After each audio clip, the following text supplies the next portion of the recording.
नमस्कार मेरे प्यारे विद्यार्थियों, आप सभी का बहुत बहुत स्वागत है आपके अपने यूट्यूब चैनल मेंस एजुकेशन में। जैसा कि आप सभी को मालूम है, त्रैमासिक परीक्षा आपकी स्टार्ट होने वाली है। तो त्रैमासिक परीक्षा के लिए विषय हिंदी का जो पेपर है ये मैं आप लोगों के लिए लेकर आ चुका हूँ। इसमें आपको सारे के सारे आंसर बता दिए जाएंगे तुरंत। वीडियो आप लास्ट तक देखेंगे। कक्षा 11वीं एमपी बोर्ड त्रैमासिक परीक्षा के लिए इम्पोर्टेंट सारे क्वेश्चनों की सीरीज़ हमारे चैनल पर स्टार्ट है। तो आइए बिना देर किए स्टार्ट करते हैं आज के हमारे कक्षा 11वीं हिंदी के अति महत्वपूर्ण प्रश्नों के उत्तर, जो कि आपसे परीक्षा में इसी में से प्रश्न पूछे जाएंगे। देखिए, यहाँ पर आपको सबसे पहले क्वेश्चन पर ध्यान रखना है। मीरा ने श्री कृष्ण को किस रूप में स्वीकार किया है। यहाँ आपको बिल्कुल सही तरीके से एक बात मैं बता देना चाहता हूँ कि जो कवित्री मीराबाई है ये भगवान कृष्ण को अपना आराध्य मानती थी और अपना पति जो है वो भगवान कृष्ण को मानती थी। तो इन्होंने पति रूप में स्वीकार किया है। ऑप्शन नंबर सेकंड आपका इसमें करेक्ट होगा। इसके बाद देखिएगा, घनघोर वर्षा के समय कवि की आंखों में स्मृतियाँ उभर रही हैं। आपके ऑप्शन ये इस प्रकार है, पत्नी की, पिता की, घर की या माता की। तो यहाँ पर घर की आएगा। ठीक है। इसके बाद में त्रिलोचन लिखित कविता में लड़की का नाम है, तो इसमें चंपा। त्रिलोचन जी के द्वारा जो कविता लिखी है उसमें लड़की का नाम क्या है, तो आपको बता देना है चंपा है लड़की का नाम। ठीक। और अब हम बात करते हैं नेक्स्ट हमारा जो क्वेश्चन है, छाती पर सांप लौटना, इसका अर्थ क्या होता है। आपके ऑप्शन है जल्दी करना, तेज भूख लगना, ईर्ष्या करना या क्रोध करना।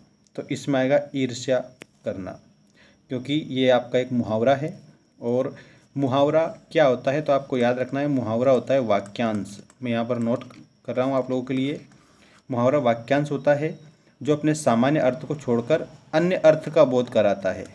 ठीक, अन्य अर्थ का बोध कराता है, वहाँ पर मुहावरा होता है। अब इसके बाद नेक्स्ट आप क्वेश्चन देखेंगे।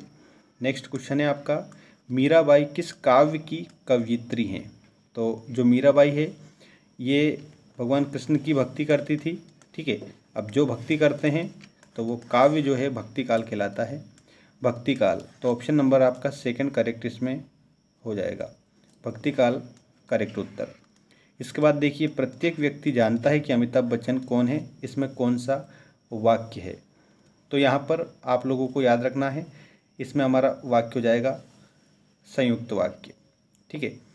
अब देखिए, रिक्त स्थानों की पूर्ति कीजिए वाले प्रश्नों के उत्तर। यहाँ पर सब सीखना है आपको, एक एक। और किसी प्रकार की आपकी क्वायरी हो तो आप बिल्कुल कमेंट करके और हमें आप बता देंगे। ठीक है, कमेंट जरूर करेंगे। अलोपीदीन ने होकर वंशीधर को गले लगा लिया था। तो यहाँ पर प्रफुल्लित आएगा, प्रफुल्लित आप इसमें लिखेंगे और अच्छी तरह से कंप्लीट याद रखेंगे। भारत माता लेख में एक जलसे दूसरे जलसे में भाषण देते थे पंडित जवाहरलाल नेहरू। एक बार शिव शंभू के थी, तो शिव शंभू के 2 गायें थी, 2 गायें। ठीक। पंडित अलोपीदीन का विश्वास था लक्ष्मी पर। किस पर विश्वास था? लक्ष्मी पर उनका अखंड विश्वास था पंडित अलोपीदीन का। रजनी आंटी तो यहाँ पर आपको याद रखना है हीरो आएगा, हीरो है उसकी। जो ज्ञात नहीं का अर्थ है तो उसको हम अज्ञात बोलते हैं, जो ज्ञात नहीं हो। मुंशी प्रेमचंद का मूल नाम, तो यहाँ पर आपको याद रखना है धनपत राय। मुंशी प्रेमचंद का मूल नाम धनपत राय करेक्ट उत्तर आपका हो जाएगा। इसके बाद हम बात करेंगे सही जोड़ी बनाइए। देखिए, ये आपकी सही जोड़ी आपकी स्क्रीन के सामने आ चुकी है। श्रृंगार रस का स्थायी भाव, तो जो श्रृंगार रस है उसका स्थायी भाव होता है रति। श्रृंगार रस के 2 भेद हैं, एक तो है आपका संयोग श्रृंगार, संयोग श्रृंगार, और इसके बाद में एक और हो जाएगा आपका वियोग श्रृंगार, संयोग और वियोग श्रृंगार। अलंकार एक है, तो अलंकार है आभूषण। अलंकार का अर्थ होता है आभूषण, और ये काव्य की शोभा बढ़ाने वाले आभूषण होते हैं। शब्द शक्ति के प्रकार हैं, तो शब्द शक्ति के 3 प्रकार हैं। 3 प्रकार कौन कौन से हैं, तो यहाँ आपको याद रखना है। एक तो है अभिधा, अभिधा है अभिधा। इसके बाद व्यंजना और लक्षणा। इस प्रकार से शब्द शक्ति के 3 भेद या प्रकार होते हैं। शब्द के पूर्व लगने वाले शब्दांश, पूर्व अगर मतलब पूर्व का अर्थ पहले होता है तो वो उपसर्ग कहलाते हैं, उपसर्ग आप ध्यान रखेंगे। समास के भेद होते हैं, तो यहाँ पर समास के 6 भेद होते हैं। 6 भेदों में आप लोगों को याद रखना है, एक तो है आपका अव्ययी भाव समास, अव्ययी भाव समास, उसके बाद में आपका तत्पुरुष समास, ठीक है। तत्पुरुष के बाद में द्वंद्व समास, आपका द्वंद्व समास के बाद में आपका द्विगु समास, द्विगु के बाद में आपको याद रखना है कर्मधारय, कर्मधारय के बाद में आपको बहुब्रीहि ही याद रखना है, ठीक है। इस प्रकार से आप लोगों के समास के 6 भेद हो जाएंगे। उपन्यास सम्राट कौन है, तो यहाँ पर आपको याद रखना है मुंशी प्रेमचंद, मुंशी प्रेमचंद उपन्यास सम्राट कहलाते हैं, ठीक। इस प्रकार से आप इस क्वेश्चन को याद रखेंगे। अब इसके बाद में आपको एक शब्द या एक वाक्य में उत्तर दीजिए, कंप्लीट याद रखना है। मीरा ने अपना आराध्य किसे माना है, तो यहाँ पर आपका आएगा भगवान कृष्ण को, भगवान कृष्ण को मीराबाई ने अपना आराध्य माना है, ठीक है। इसके बाद में जामुन का पेड़ कहाँ गिरा था, तो इसमें आप लिखेंगे सचिवालय में, सचिवालय में। रसराज की उपाधि कौन से रस को प्राप्त है, इसमें आप श्रृंगार रस लिखेंगे, श्रृंगार रस को रसराज कहा जाता है। हिंदी में नाटक सम्राट किसे कहा जाता है, ठीक है, तो यहाँ पर मुंशी प्रेमचंद को। सरल वाक्य की परिभाषा देखना है, एक ही भाव को प्रकट करने वाले जो वाक्य वो सरल वाक्य कहलाते हैं।